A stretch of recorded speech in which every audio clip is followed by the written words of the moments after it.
A word of warning, this podcast explores graphic and disturbing stories and includes some strong language. It therefore may not be suitable for our young listeners or other folks who may find it disturbing. Hello and welcome to True Crime Daily, the podcast covering high-profile and under-the-radar cases from across the country every week. We are recording this on December 9th, 2020. I'm your host, Ana Garcia, and joining us today is former Burbank Police Lieutenant Eric Rosoff, who also runs the Campus Safety Group. Welcome back to the program, Eric. It's a pleasure to be here. It's always a pleasure to have some time to chat with you, Ana. Oh, absolutely. I'm really happy that you're here. We have as usual, some very disturbing, insane cases. But before we get to them, because it's the holidays, I don't know if you've all noticed, but I decorated for you.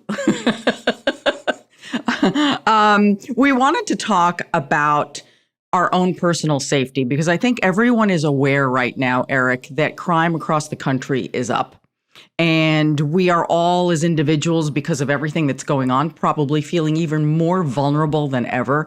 So are there some things that we should consider in the next few weeks as we go on about our business, trying as best as possible to have a normal life? Absolutely. And, there's cycles to crime, rises in crime.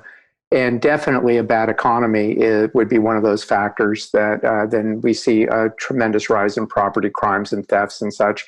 And as people get more anxious about whatever situations might be coming up, then you see a rise or an uptick in crimes against people. And we're in, obviously, one, if not going to be the most dramatic times in our life. And there is a horrible economy and there's an incredible amount of stress. That said, the standard tenets of safety remain kind of the same. The first is just situational awareness. Be aware of your surroundings at every time. Try to eliminate places that might be expose you to being a target of some places or circumstances that may expose you to be a target of crime. Also, because the economy has kind of changed, the way we're not necessarily going out shopping as much as things are being delivered to us pretty frequently. And we found, I've read some articles recently where law enforcement is, highly recommending that neighbors form, again, just within 4 or 5 houses around each other, a neighborhood watch, and maybe some type of product delivery service drop-off place. That if there's a retired person like me that's home and other people do have to go to work, maybe I can accumulate, or I'll watch out for people getting packages and I'll secure those packages for them until they get home. Because there's a lot of that happening right now, people stealing things off of porches. Oh, absolutely. I've got one of those Ring video doorbells and it's got a community to it. I can't tell you how many notices I keep getting every day at all hours of the day about something being stolen from someone's house. And I have to admit, even I've made a change as well. Now you're not allowed to bring your own grocery bag into the supermarket, right? Because of COVID. So, and I don't need that many extra bags. So I keep saying to them, just put it back in the cart and I will load it in my trunk into my bags, which I'd been doing for months. I have to tell you, Eric, in the last few weeks, I've stopped doing that. The other day, I was in a dark garage and all of a sudden I realized, for God's sakes, I'm standing here for like 5 to 10 minutes fiddling with my trunk, completely focused on moving all my groceries, the cold here, the hot there. And I thought, I'm just a sitting duck right now. So I've made that kind of a change. I'm just that much more aware. And I'm sorry to say that I have to make those kinds of changes. Well, and I'm going to ask you, don't be sorry to say that. That's a public service announcement that you just provided for folks, is you recognized what you were doing and you recognized that under these circumstances that could be dangerous and you made an adjustment. That's exactly what I'm talking about related to any sort of situational awareness, that as long as you fixed it, now we're moving forward. But just the fact that you commented on it now, I can't imagine how many viewers right now are thinking to myself, oh boy, I do that exact same thing. I should stop doing that. So it's a public service announcement. You did well right there. Thank you, Eric. I appreciate that. As a crime reporter, I try to be vigilant. Well, thank you for that advice. We really appreciate it. Let's get straight into our cases today. We have it's just they're so unbelievable. We are looking into the following. A woman who moved to Phoenix, Arizona for a fresh start at life. Can't we all really appreciate where she would have been in, the space that she was holding to say, I'm moving and I'm going to make a change. And what happens? She meets a guy and she's found murdered and dismembered near the bottom of a river. Our first case, though, however, is a children's hospital nurse who was kidnapped and then held by her captor for 5 days and then transported across state lines. She was found alive, but in those 5 days, Eric, her kidnapper is accused of killing her mother while she was along on this horrible escapade.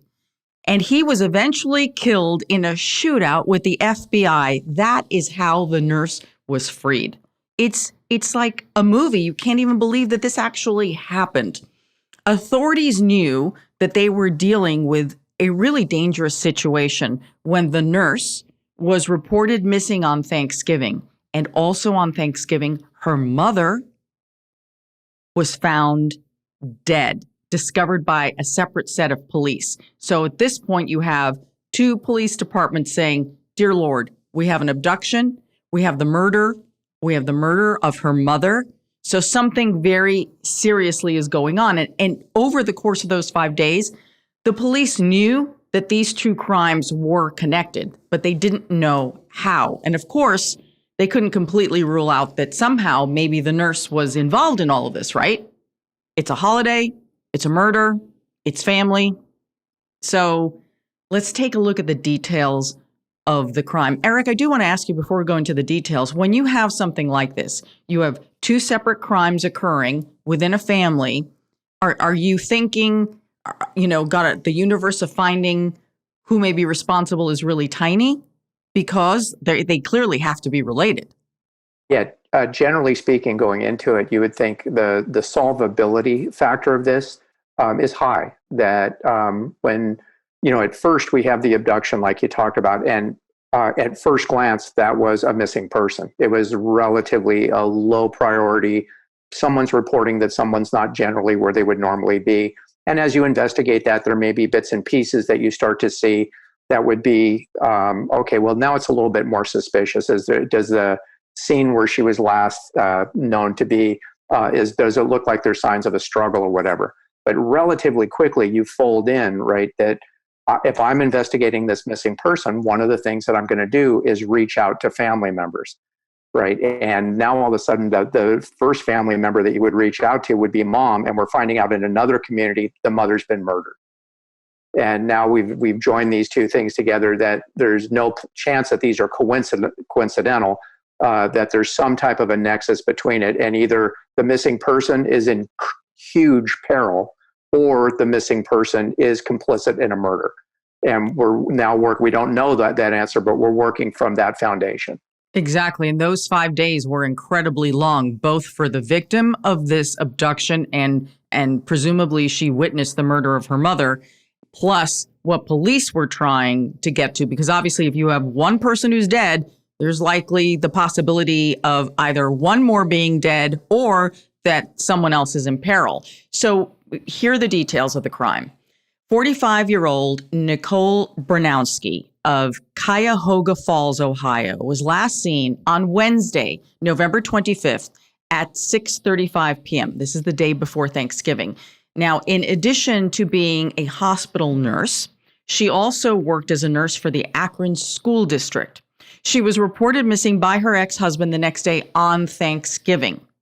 Also, on Thanksgiving, about 2 hours south of where Nicole disappeared, her home, her mother, 69-year-old Norma Matko, is found shot to death in her home in Barnesville, Ohio.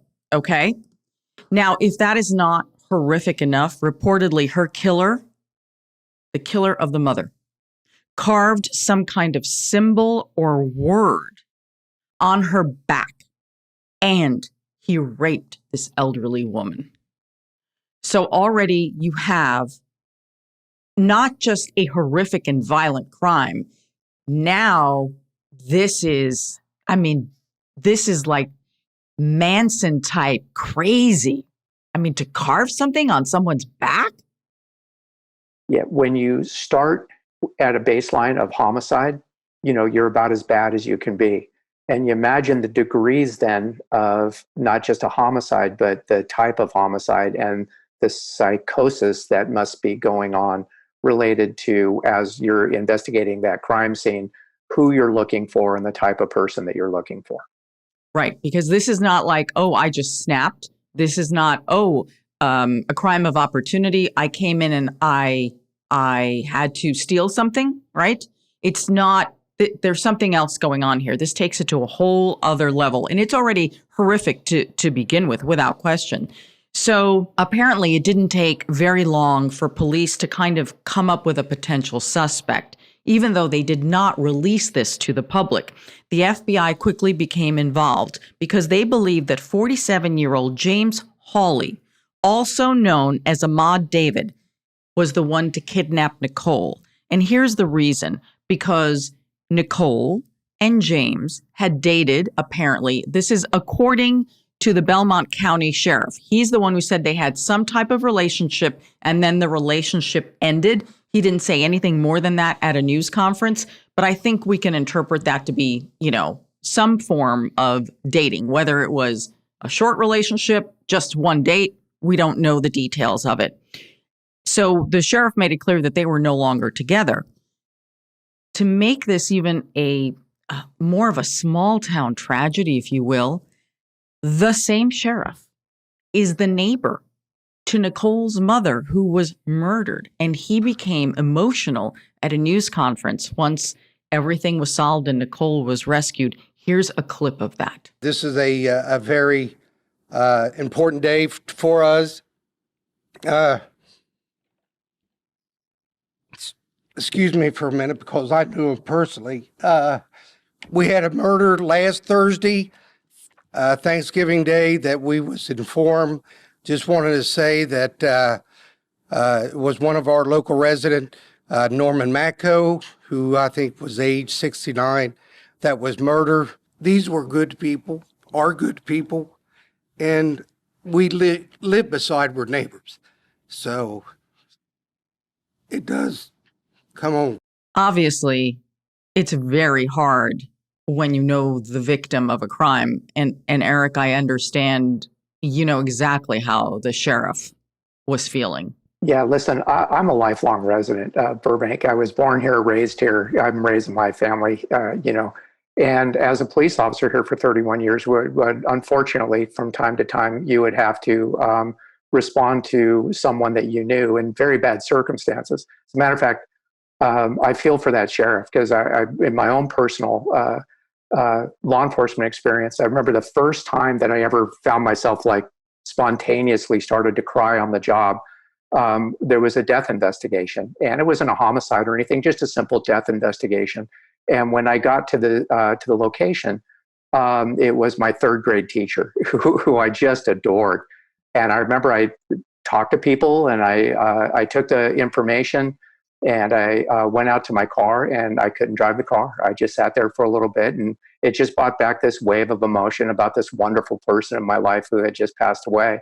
So there's something about, the job itself. There's a range of emotions, but especially when you're that close to the person who has has passed away, has been murdered or anything, there's another level that you get to. Absolutely, because you're all human. We are all human. And I think sometimes we forget that. And professionalism, doesn't mean you're not allowed to be human, right? Yeah, there's a perception, I think, of the robot police officer, and I think that's the last thing in the world that any of us really want. You want someone who has compassion and empathy, and also, a passion for the job, no doubt.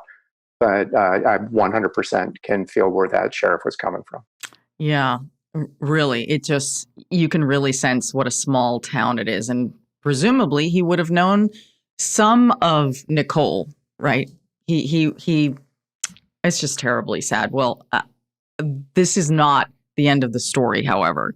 So here's what we believe happened. Police say that Hawley, right, kidnapped Nicole in Cuyahoga Falls. And then he drove her to her mother's house, and around 3 a.m. on Thanksgiving, killed the mother.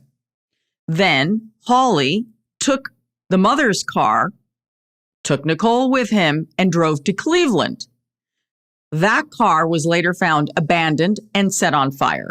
It's believed then that Hawley took Nicole to Louisiana in yet a different vehicle. Okay, so now he's switching vehicles. He's constantly moving, right? He's on the move without question. Then on November 27th, that's Friday, right after Thanksgiving, Hawley sent this very ominous message to his 16-year-old via Facebook. Here's the message according to police. Quote, "You get it twisted. I ain't running. I am hunting. 400 years worth of killing is my soul. Quiet before you wake up and see me, or maybe your words will send me to your brother's house." Okay, if you're 16, you're like, what the heck is going on with dad, right? This doesn't sound right. Then Hawley posts some photos on social media, some photos of himself with 2 9mm pistols on Thanksgiving. And apparently those photos were taken in Nicole's apartment, placing him in Nicole's apartment. So it's possible that's where she was abducted. The FBI said that the photo was posted just hours before Hawley tied up and raped and murdered Nicole's 69-year-old mother in Belmont County. Okay, so you can see how things are just escalating, right? And then he carves something on the woman's back. Authorities say that Hawley shared numerous photos of himself with firearms on social media. It's like everything's escalating right now. Everything's escalating. The violence, the messaging, the photos. And he posted, quote, that he wants to kill some cops, okay? And presumably they already suspect that he has killed mom and he has Nicole. Well, this is what I find fascinating. So federal charges are immediately issued for Hawley's arrest. He was charged with federal crimes, including threatening through interstate communications, being a felon in possession of firearms. Here's what's interesting. So they issue the arrest warrant so the cops can go after him and begin the process of tracing his phone and trying to locate him. And remember, in the back of their heads, they think Nicole, that he's holding Nicole. But the official purpose of this warrant is to be able to track him. Was that their roundabout way of trying to save Nicole? Yeah, and it's actually not roundabout. It would be a standard operating procedure that in being able to obtain an arrest warrant for the homicide, you would have to get enough information in front of a judge that says there's reasonable cause to believe that this person has committed this crime of murder. The fact that he posts the pictures, we're well beyond the reasonable cause at that point. So you go the path of least resistance and get that warrant in hand, that arrest warrant in hand, because that arrest warrant then does open up not just the investigative part of it, but also the apprehension part that comes later when to affect an arrest warrant. There are, if I have that warrant in my hand, it gives me the opportunity maybe to enter an apartment, a house, a hotel room, et cetera. So the standard tactic would be, as soon as I can get a piece of paper in my hand that says a judge is saying, arrest this person and bring them to us, it opens up all the rest of the investigative and apprehension avenues to us. So as a result of that, the FBI was then able to trace his phone to a motel in Louisiana, about 100 miles north of Baton Rouge. The FBI then, so now this is Tuesday, okay? I want, she's abducted either late Wednesday night, Thursday morning, we think Wednesday night. And now this is Tuesday. And the FBI moves in to arrest Hawley at this motel. Of course, he refuses to go. He's not going to make this easy. So there's now a shootout at the motel. Hawley, the suspect, is shot and killed.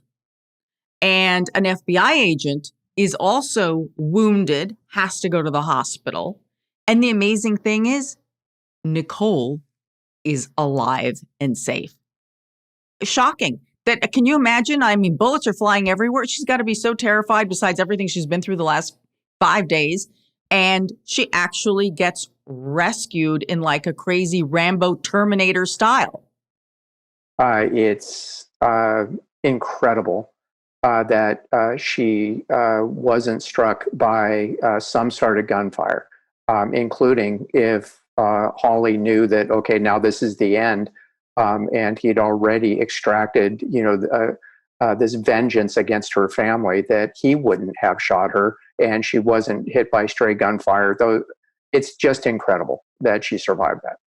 It is. And so they were in the process of reuniting her with her family, trying to get her, obviously, a lot of help. She's been seriously traumatized, and we don't know what kind of physical injuries and attacks that she may have sustained in the process of this violent 5-day ordeal. What is also unknown is what happened. Like, why was the mother killed? It's interesting that he allegedly, he's dead.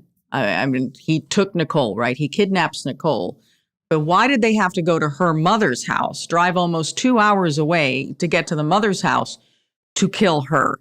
And I think the violent way in which that the mother was murdered leads me to believe that there was something very personal and very angry, right? He doesn't appear, he could have killed Nicole. He didn't do that, right? But he wanted to kill her mother. So I have a feeling, it's just my guess, that the motive sits somewhere in there. There are any number of possible motives. First, let's just set that line that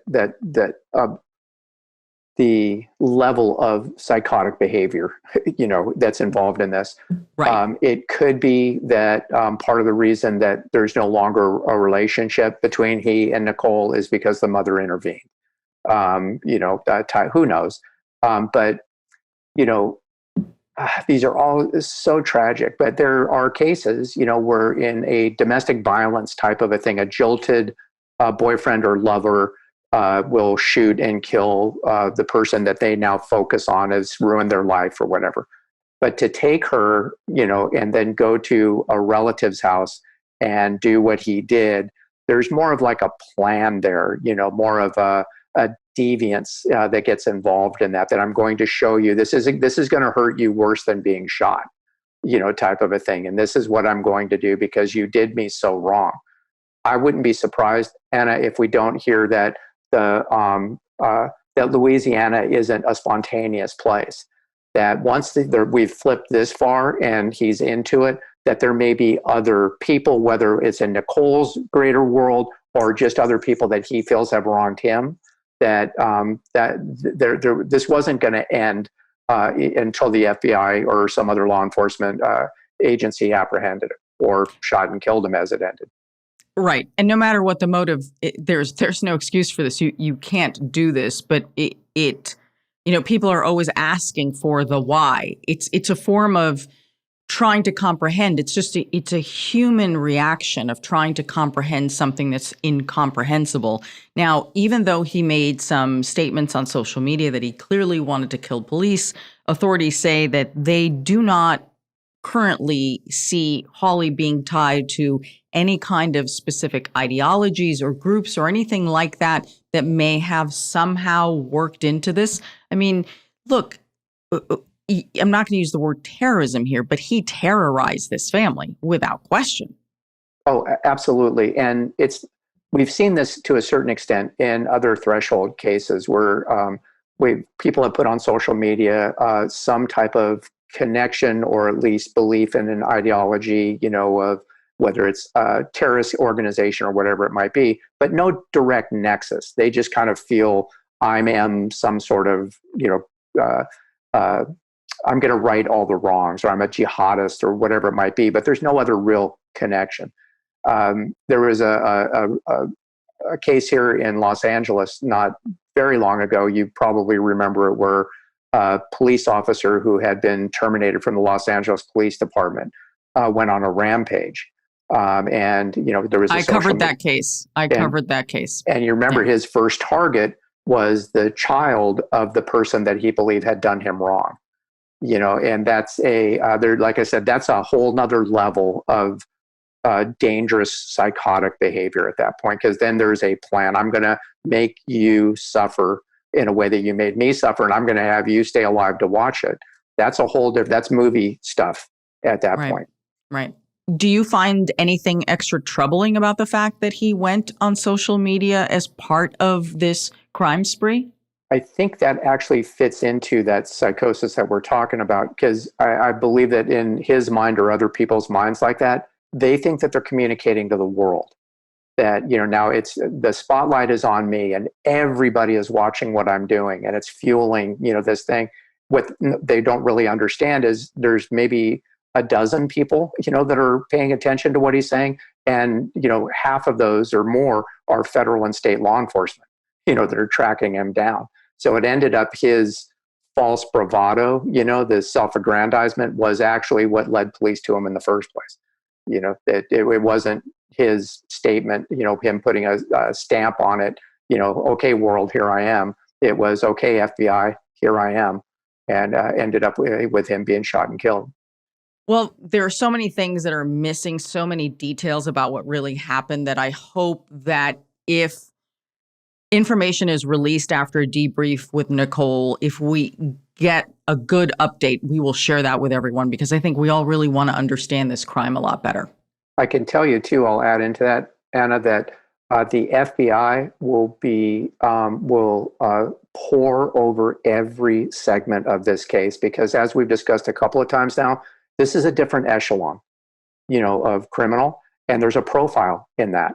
And they'll look for commonalities to other similar behaviors in an effort to try to direct resources when they have some common, initial clues at crime scenes as the type of person they're looking for. That whole behavioral science unit at the FBI, there'll be months and months into this case about every aspect, about every person that might have been contacted. It's a fascinating science. And also the fact that there was a police shootout and that the suspect was killed, we can't lose sight of the fact that he also made a threat that he wanted to kill police officers. So I think that entire shootout is going to have to be dissected to figure out who made what call and how. Plus, because you have a suspect that's dead and you have an FBI agent in the hospital who was shot. Yeah, not knowing more about it, the circumstances would certainly suggest that by the time they were in Louisiana at that motel, they felt very confident that Nicole had been abducted and wasn't complicit in the murder. Had she been complicit in the murder, general police tactics would be, we just kind of wait for them to come out. We would make sure, because of his statements about shooting a police officer, we would do the best we could to control that entire environment. But if they believe they have a hostage, that I think they knew that Nicole was a hostage at that point, it changes the tactics in law enforcement. Now on to our second case. This is where a woman who was trying to start a new life was found killed and dismembered in a river bottom. On October 27th, Amy Ruby Legans was reported missing after her family said that they hadn't heard from her for 6 days. Cops initially identified 61-year-old Timothy Sullivan as a potential suspect, and here's why. Because when Ruby moved to Arizona from Illinois over the summer, again, this is all part of that fresh start, right? Everything's going to be better. She met Timothy Sullivan through a friend, and the two started dating. But during their relationship, Timothy Sullivan allegedly assaulted Ruby, and it turns out that he had a violent criminal history of domestic violence, which we will detail in just a bit. So, again, most people are killed by people they know, right?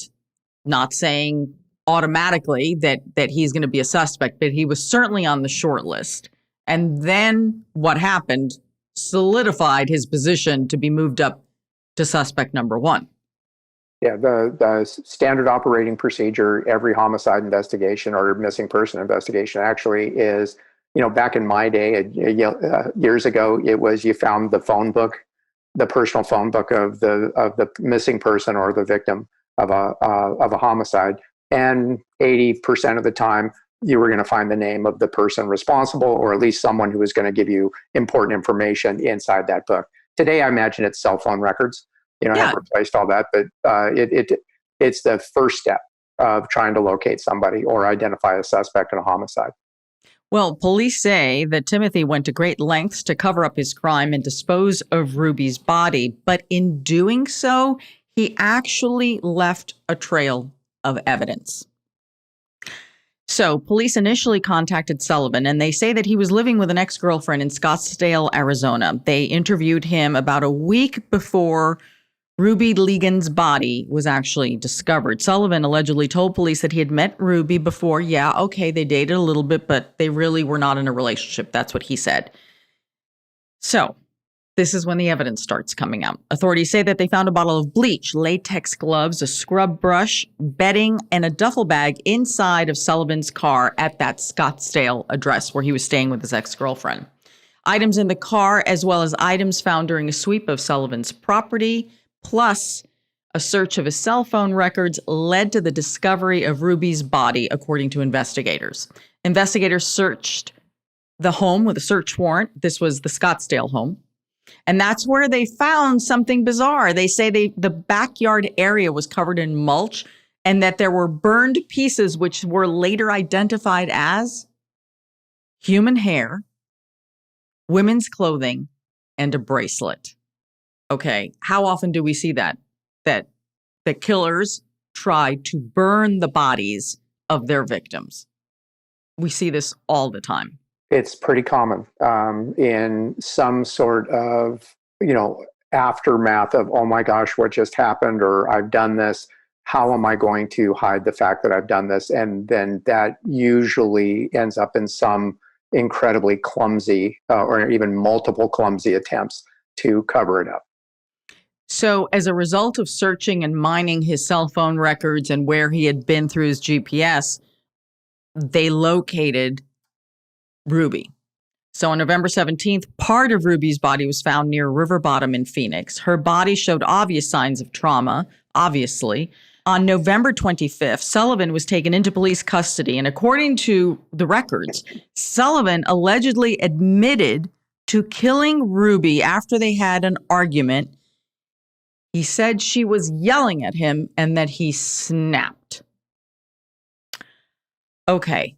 I find this interesting, and here's why. Because ultimately, he doesn't get charged with murder one. He gets charged with second-degree murder. So, I mean, are they buying this whole, fit of passion, snap thing? This always drives me crazy, honestly. It really does.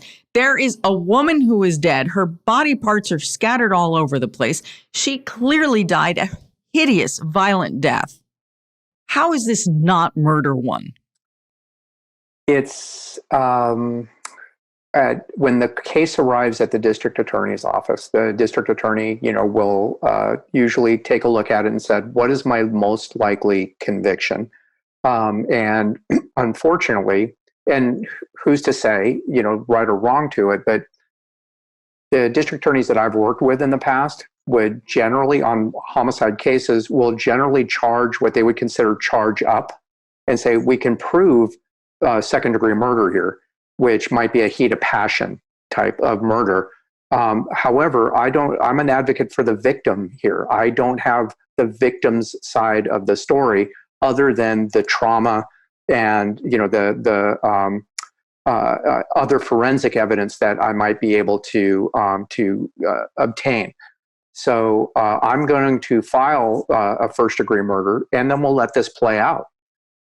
Because that's the only way at this point I can advocate for the victim. I agree with you. But again, in any district attorney is generally a political position, and I don't know specifically in Arizona or for that county what the filing criteria might be. There may have been some sort of an arrangement that was worked out with the district attorney and the investigating officers at the time of the confession, but I don't want to speculate too much on that, but I would agree with you, Anna, that it just seems a little bit out of place that based on the circumstances, you would take what was already in your hand versus filing the charge that actually advocates for the victim. Well, I think what I am willing to believe here is that he cooperated and admitted, and if that's the case, that there was some kind of deal and could have also helped with the location of all of Ruby. I suppose that that's a negotiation that could have taken place. We don't know. We're just speculating here. So Sullivan went on to say to investigators that he choked her to death and then he left her body in her Chandler apartment for 2 days. This may be the negotiation, meaning he's telling them how it happened, where he did it, where she is, and maybe that's why it's a slightly lesser charge. So then he tells the cops that he wrapped her body in a tarp and then he buried her in the backyard there in Scottsdale, Arizona. But the idiot became worried. Yes, this is what he's worried about, right? He was so worried, Sullivan, that he allegedly exhumed the body and then he decided he's going to chop up Ruby's body because that way it'll be easier to get rid of her in separate plastic bags inside trash cans throughout the area. So Ruby was chopped up and dispersed in multiple locations, not just what they found of Ruby in the bottom of the river. Ultimately, it was dental records that were used to identify Ruby's remains. Investigators say that Sullivan indicated that his actions were spontaneous and heinous in nature. Oh, isn't that lovely that he actually agreed that it was heinous? You know what it is? It always gets to me at my core. I always feel that our justice system always seems to be tilted so much more away from the victim, right? It's always a horrible process for the victim. Look, there can be no justice. We can't get Ruby back, but it just drives me crazy. That's what bugs me to my core. Yeah, there seems to be an ebb and flow, right? There'll be some sort of political sweep through that would say and I'm not advocating for one side or another as much as just observing, and from my seat in a police car observing, there'll be a push towards more restorative justice and restorative, types of systems. And then there seems to be an ebb and flow where the restorative almost always gets followed by a little bit of a spike in certain types of crimes.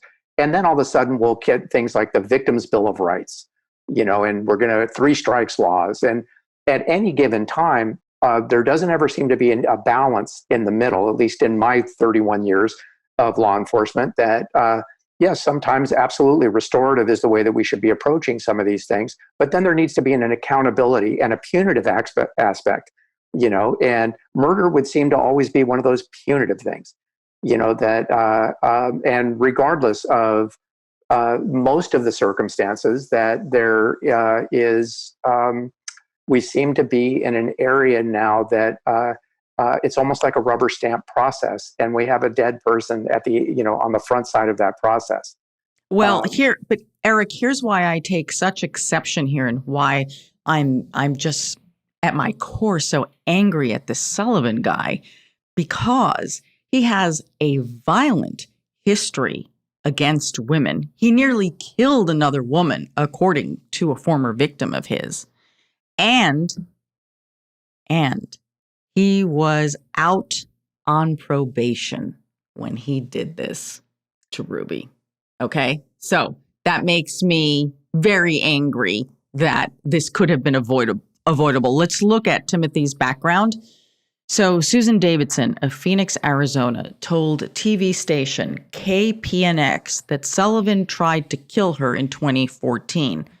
Now, she presented to the television station the police record, the photos that were taken at the hospital.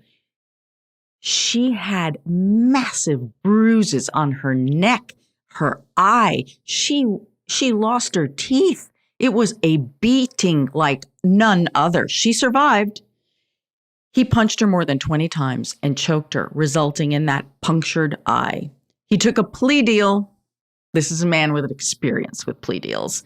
He took a plea deal for aggravated assault and was sentenced to 2.5 years behind bars and 4 years of probation. Timothy was still on probation when he started dating Ruby. This is why I'm so angry. This is why I'm so angry. And it could be part of the reason that the district attorney was at a second-degree murder because, again, not being familiar with the Arizona Penal Code, but generally speaking, if you commit a similar crime while you're on probation, there are certain sentencing structures that are taken off the table, like probation is no longer on the table. And low term, a lot of these cases will have predeterminate sentencing. There's what's called a low term, a mid term, and a high term. And if you're on probation and do it again, you lose the low term. So they know if they successfully prosecute him for second-degree murder, whether it's a plea bargain or a jury trial, that he's going to be in jail for, say, 12 years. Now, again, I'm not advocating for that, but I understand that might be part of the filing process, that they know that he is going to be locked up for quite some time. So if I understand you correctly, that because of the circumstances, he will be in prison for so long that ultimately it could be equivalent to almost a murder one charge. Generally speaking, if you're on probation and you commit the same crime, the sentencing is much more harsh, for any sort of a sentence for a similar type of a crime. Now, he committed a murder, and it's there are advocates. The reason there are advocacy groups for these domestic violence types of issues is I saw those same pictures that you were describing and you were showing, and they go into a system, a court system, and 2 years in probation. And generally the probation, not knowing, but generally probation would be like anger management classes, type of a thing. And maybe some people, they come through that process and they come out the other side and they're better folks for it. However, the risk of a man that, number one, a man that would strike a woman, much less multiple times and, break her orbital socket and choke her to where there's I'm thinking anger management probably isn't, too far. Yeah. What? I got no sympathy for this guy. Yeah. Timothy Sullivan has been charged with second-degree murder, and I hope they lock him up for life and they throw away the key. I got no sympathy here for him.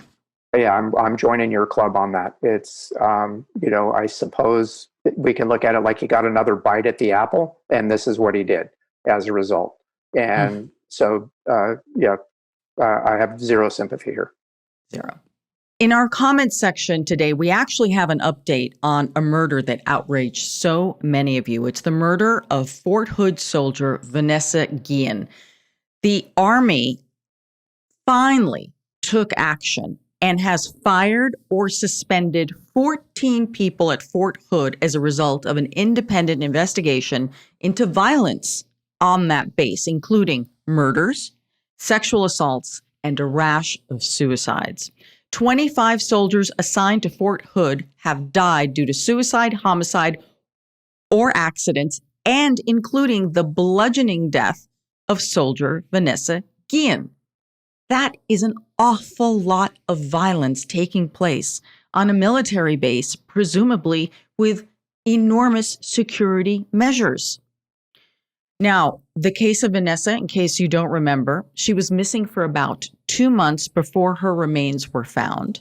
A fellow soldier was ultimately charged with her murder, and this is the part that upset the community, absolutely upset her mother, upset us all. In those 2 months, base officials stalled the investigation to the point that federal authorities had to get involved. There was a congresswoman who was protesting outside the base trying to reason with the military officials to help the local police solve this case.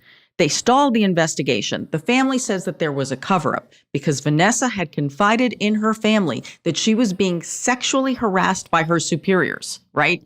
And that when she told other soldiers on the base, they too had suffered sexual abuse at the hands of their superiors, yet nothing was done. So I guess you could say that this is finally a bit of cleaning house at Fort Hood. But what upsets me about this is that it really is too little, too late, because for 2 months, that family was twisting, trying to get information, and they refused. Had the authorities on the base at least cooperated early on, look, sadly, Vanessa still would have been murdered. But the point is, she would have been found so much sooner if the military base officials had cooperated in this investigation. This one gets me so upset. Yeah, there's volumes and volumes of literature and classes that you can attend, that in law enforcement we attend, about culture, the culture within an agency, the culture at a base. And that culture is established by the people on the top. And there are the ones that are going to say, listen, we have rules and we expect you to meet the expectations that are in these rules. Everybody gets treated with dignity and respect, that we won't tolerate any sort of harassment. There'll be quick repercussions if you violate the expectations.